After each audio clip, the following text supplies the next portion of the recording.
আমি রাজনীতির কথা বলি এজন্য যারা রাজনীতিতে ইসলামের প্রভাব দেখতে চায় না, যারা রাষ্ট্র ব্যবস্থায় আল্লাহর কোরআনের নির্দেশনা বরদাস্ত করতে পারে না, সেই সকল ইসলাম বিদ্বেষীরা আমার জানের দুশ্মন।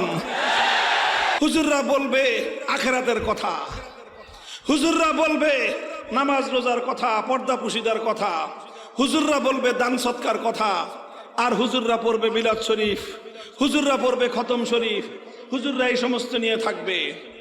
হুজুররা কেন রাষ্ট্র রাজনীতি নিয়ে কথা বলে? এটা আজ আমার সমাজের অন্যতম একটা জাহিলিয়াত। এই জাহিলিয়াতকে বাংলার মাটি থেকে উপড়ে ফেলতে হবে। যারা ইসলামী রাজনীতির উপর আঘাত করতে আসবে, সে হাত ভেঙে গড়িয়ে দিতে হবে, সে হাত ভেঙে গড়িয়ে দিতে হবে।